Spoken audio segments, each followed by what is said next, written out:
नेहा को अपनी आंखों पर विश्वास ही नहीं हो रहा था। दरवाजे की झिरी से आंख सटाकर उसने ध्यान से देखा तो जेठ जी को अपनी ओर देखते उसकी होश फाख्ता हो गई। अगले ही पल उसने थोड़ी सी ओट लेकर दरवाजे को झटके से बंद किया, मगर थोड़ी देर बाद ही चर की आवाज के साथ चरमराते दरवाजे की झिरी फिर जस की तस हो गई। तनिक ओट में जल्दी से कपड़े पहन नेहा बाथरूम से बाहर निकली। सामने वाले कमरे में जेठ जी जा चुके थे।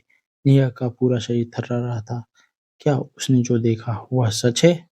क्या जेठ जी इतने निर्लज्ज भी हो सकते हैं? अपने छोटे भाई की पत्नी को नहाते हुए देखना, छी! उन्होंने तो मर्यादा की सभी सीमाएं लांघ ली। नेहा सोचती जा रही थी। कितनी बार उसने मयंक से इस दरवाजे को ठीक करवाने के लिए कहा था, लेकिन हर बार बात आई गई हो गई। एक तो पुराना दरवाजा, उस पर टूटी हुई कुंडी बार बार कसकर लगाने के बाद भी अपने आप खुल जाया करती थी। उसने कभी सोचा भी नहीं था कि उस झिरी से उसे कोई इस तरह देखने का यत्न कर सकता है। पहले भी जेठ जी की कुछ हरकतें उसे नागवार लगती थीं, जैसे पैर छूने पर आशीर्वाद देने के बहाने अजीब तरह से उसकी पीठ पर हाथ फेराना, बेशर्मों की तरह कई बार उसके सामने पैंट पहनते हुए उसकी जिप लगाना, 1.5 साल के नन्हे भतीजे को उसकी गोद से लेते समय उसके हाथों को जबरन छूना और अजीब सी निगाहों से देखना आदि। नई-नई शादी की सकचाहट में वह मयंक को भी कुछ नहीं बता पाती। कई बार उसे खुद पर संशय होता कि क्या उसका शक सही है या फिर सब सिर्फ वहम है। जल्दबाजी में कोई निर्णय कर वह किसी गलत नतीजे पर नहीं पहुंचना चाहती थी, क्योंकि यह एक बहुत ही करीबी रिश्ते पर प्रश्न चिन्ह खड़ा करने जैसा था। लेकिन आज की घटना ने उसे फिर से सोचने पर विवश कर दिया। घर के आंगन से सटा एक कोने में बना यह कमरा यूं तो अनाज की कोठी, भारी संदूक व पुराने कूलर आदि रखने के काम आता था, परंतु रेल में पदस्थ सरकारी कर्मचारी उसके जेठ अपनी नाइट ड्यूटी के बाद शांति से सोने के लिए उक्त कमरे का इस्तेमाल किया करते थे। हालांकि घर में 4-5 कमरे और थे, लेकिन जेठ जी इसी कमरे में पड़े एक पुराने दीवान पर बिस्तर लगाकर जब तब सो जाया करते थे। इस कमरे से आंगन में बने बाथरूम का दरवाजा स्पष्ट दिखाई देता था। आज सुबह भी ड्यूटी से आए जेठ जी इसी कमरे में सो गए थे।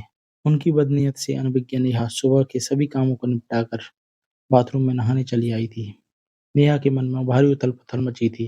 क्या इस बात की जानकारी उसे मयंक को देनी चाहिए या अपनी जेठानी माला से इस बाबत चर्चा कर देखना चाहिए? लेकिन अगर किसी ने उसकी बात पर विश्वास नहीं किया तो मयंक तो अपने बड़े भाई को आदर्श मानता है और भाभी वो कितनी भली महिला है। अगर उन्होंने उसकी बात पर विश्वास कर भी लिया तो बेचारी यह जानकर कितनी दुखी हो जाएंगी। दोनों बच्चे तो अभी कितने छोटे हैं। नहीं नहीं, यह बात वह घर में किसी को नहीं बता सकती। अच्छा भला घर का माहौल खराब हो जाएगा। वैसे भी साल 6 महीने में मयंक की नौकरी पक्की होते ही वह यहाँ से दिल्ली उसके पास चली जाएगी। हाँ, इस बीच अगर जेठ जी ने दोबारा कोई ऐसी हरकत दोहराई तो वह उन्हें मुंहतोड़ जवाब देगी। यह सोचते हुए नेहा अपने काम पर लग गई। उत्तर प्रदेश के कानपुर में 2 वर्षों पहले ब्याह कर आई एमए पास नेहा बहुत समझदार व परिपक्व विचारों वाली लड़की थी। उसके पति मयंक दिल्ली में एक कंपनी में बतौर अकाउंट्स ट्रेनी काम करते थे। अभी फिलहाल कम सैलरी व नौकरी पक्की न होने के कारण नेहा ससुराल में ही रह रही थी। कुछ पुराना पर खुला खुला सा घर किसी पुरानी हवेली की याद दिलाता सा लगता था। उसमें जेठ-जेठानी और उनके 2 बच्चे, यही नेहा की ससुराल थी। यहाँ वैसे उसे कोई तकलीफ नहीं थी, बस अपने जेठ का दोगलापन नेहा को ज़रा खलता था। सबके सामने प्यार से बेटा-बेटा कहने वाले जेठ जी ज़रा-सी ओट मिलते ही उसके सामने कुछ अधिक ही खुलने का प्रयास करने लगते, जिससे वह बड़ी ही असहज महसूस करती। स्त्री सुलभ गुण होने के नाते अपनी देह पर पड़ती जेठ जी की नज़रों में छिपी कामुकता को उसकी अंतर्दृष्टि जल्द ही भांप गई थी। एहतियातन जेठ जी से सदा ही वह एक आवश्यक दूरी बनाए रखती थी। होली आने को थी। माला और बच्चों के साथ मस्ती और खुशियां बिखेरती नेहा जेठ जी के सामने आते ही एकदम सावधान हो जाती। उसे होली पर मयंक के घर आने का बेसब्री से इंतजार था। पिछले साल होली के वक्त वह भोपाल अपने मायके में थी, सो मयंक के साथ उसकी यह पहली होली थी। होली के 2 दिन पहले मयंक के आ जाने से नेहा की खुशी दोगुनी हो गई। पति को रंगने के लिए उसने बच्चों के साथ मिलकर बड़े जतन से एक योजना बनाई, जिसकी भनक भी मयंक को नहीं पड़ने पाई। होली वाले दिन मोहल्ले में सुबह से ही बच्चों की धमा-चौकड़ी शुरू हो गई थी। नेहा भी सुबह जल्दी उठकर भाभी के साथ घर के कामों में हाथ बटाने लगी। जल्दी-जल्दी हाथ चला नेहा, 10-11 बजे से मोहल्ले की औरतें धावा बोल देंगी, कम से कम खाना बन जाएगा, तो खाने-पीने की चिंता नहीं रहेगी। जेठानी की बात सुन नेहा दोगुनी फुर्ती से काम में लग गई। थोड़ी ही देर में पूड़ी, कचौड़ी, दही वाले आलू, मीठी सेवइयाँ और अरवी की सूखी सब्जी बनाकर दोनों देवरानी जेठानी फारिग हो गईं। भाभी मैं जरा इनको देख कर आती हूँ, उठे या नहीं।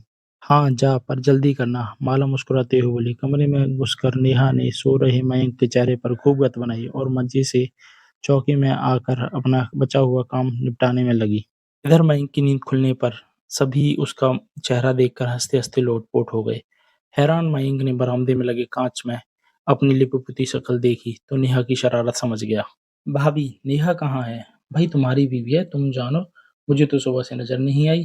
भाभी ने हंसते हुए जवाब दिया। बताता हूँ उसे, जरा मिलने दो, अभी तो मुझे अंदर जाना है। हाथ से फ्रेश होने का इशारा करते हुए वह टॉयलेट में जा घुसा। इधर नेहा भाभी के कमरे में जा छिपी थी। फ्रेश होकर मयंक ने ब्रश किया और होली खेलने के लिए बढ़िया सफेद कुर्ता पजामा पहना। भाभी नाश्ते में क्या बनाया है? बहुत जोरों की भूख लगी है, फिर दोस्तों के यहाँ होली खेलने भी निकलना है, मयंक ने भाभी से कहा। इस बीच उसकी निगाहें नेहा को लगातार ढूंढ रही थीं। मयंक ने नाश्ता खत्म ही किया था कि भतीजी खुशी ने उसके कान में कुछ फुसफुसाया। अच्छा।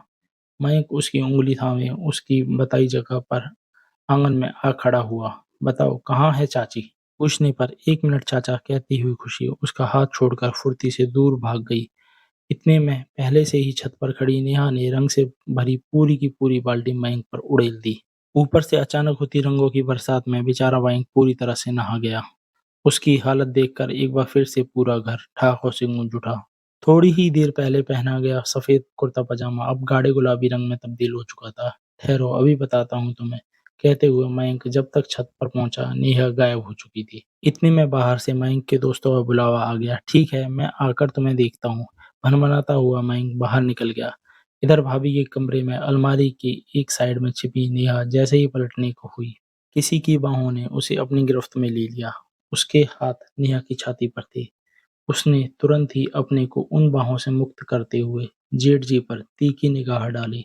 आप उसके चेहरे पर आश्चर्य और घृणा के मिले-जुले भाव थे। अरे तुम, मैं समझा माला है, जेठ जी ने चौंकने का अभिनय करते हुए कहा। बस अब और नहीं। मन में यह विचार आते ही नेहा ने भरपूर ताकत से जेठ जी के गाल पर तड़ाक से एक तमाचा जड़ दिया।